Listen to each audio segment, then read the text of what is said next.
Welcome to free ICT tutorials Tamil. இந்த வீடியோவில் நாங்கள் பார்க்க போவது கணனியின் மூளை என அழைக்கப்படுகின்ற மைய முறை வழியாக்க அலகு, ஆங்கிலத்தில் சென்ட்ரல் ப்ராசஸிங் யூனிட் CPU என்று அழைக்கப்படும். மனிதன், அதாவது எங்களுக்கு எப்படி மூளை மிக முக்கியமான ஒரு உறுப்பாக இருக்குதோ அதே போல தான் கணனியிலையும் கணனிக்கு மூளையாக இந்த மைய முறை வழியாக்க அலகு செயற்படுகின்றது. மூளையின் முக்கியத்துவம் உங்களுக்கு தெரியும். எந்த ஒரு விடயத்தை ஞாபகம் வைத்திருக்க வேண்டுமென்றாலும் வழமையாக நாங்கள் மேற்கொள்கின்ற விடயங்கள் உட்பட அனைத்து விடயங்களையும் ஞாபகத்தில் வைக்க வேண்டிய தேவை இருக்குது. சரியான விதத்தில் ஒழுங்குமுறையாக செயற்படுத்த வேண்டிய தேவை இருக்குது. அதை கண்ட்ரோல் பண்ணி நல்ல முறையாக செயற்படுத்துவது இந்த மூளை. அதே போல தான் கணனியிலையும் இந்த மைய முறை வழியாக்க அலகு ஒரு மிக முக்கியமான மூளையின் தொழிற்பாடையுடைய ஒரு பகுதியாக இருக்குது. ரைட், இந்த CPU அதாவது மைய முறை வழியாக்க அலகின்ற அமைவிடம் எங்கே என்று பார்த்தோம் என்று சொன்னால், இப்போ டெஸ்க்டாப் கணனியை எடுத்தீங்கன்னு சொன்னால் மிக தெளிவாக தெரியும். அந்த பிளாக் கலர் பெரிய பாக்ஸ் அதுதான் CPU என்று வழமையாக அழைப்பினம் சில பேர். ஆனால் அது CPU அல்ல. CPUவை உள்ளடக்கி இருக்கின்ற ஒரு அமைப்பு தான் அந்த பிளாக் கலர் பாக்ஸ். அந்த பிளாக் கலர் பாக்ஸுக்கு உள்ள அந்த CPU இருக்கிறதே தவிர, அதாவது CPU உட்பட நிறைய பாகங்கள் அங்கே இருக்குது. ஆனால் அதில் மிக முக்கியமானதாக இந்த மையமுறை வழியாக்க அலகு CPU இருக்கிறதால அதனுடைய பெயரை CPU என்று அழைப்பது வழமை. ஆனால் அந்த பிளாக் கலர் பாக்ஸினுடைய உண்மையான பெயர் சிஸ்டம் யூனிட், முறைமை அலகு.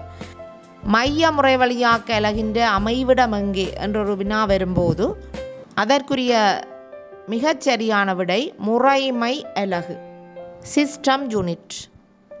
ரைட், அடுத்ததாக இந்த CPUவின் பிரதான பகுதிகள் என்னென்ன என்று சொல்லி பார்க்கலாம். 3 பிரதான பகுதிகள் இருக்குது.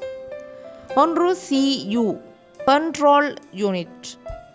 CU என்று சொன்னால் C for control, U for unit, control unit, கட்டுப்பாட்டு அலகு.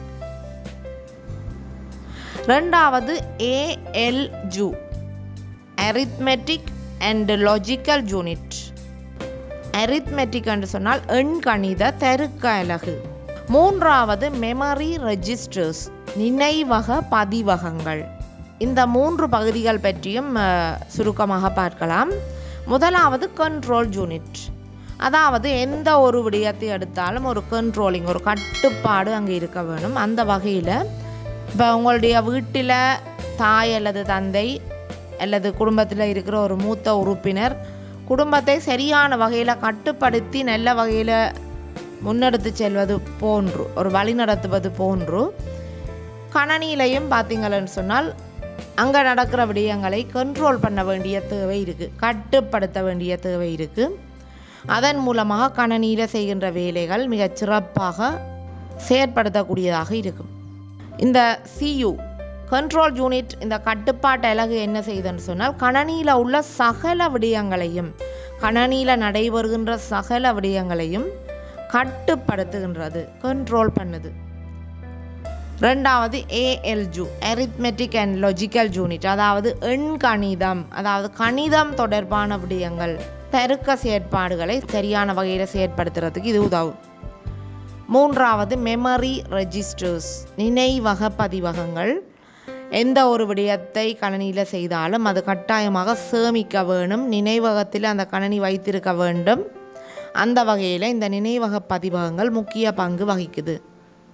இப்போ உங்களுக்கு விளங்கி இருக்கும் கணனியின் மூளை எது, மையமுறை வழியாக்க அலகின்ற அமைவிடம் எது, அதனுடைய பிரதான பகுதிகள் எத்தனை, அவை எவை, அவற்றினுடைய தொழிற்பாடுகள் என்னென்ன என்பது பற்றி விளங்கி இருக்கும். இன்னொரு பயனுள்ள வீடியோவில் மீண்டும் உங்களை சந்திக்கின்றேன். நன்றி.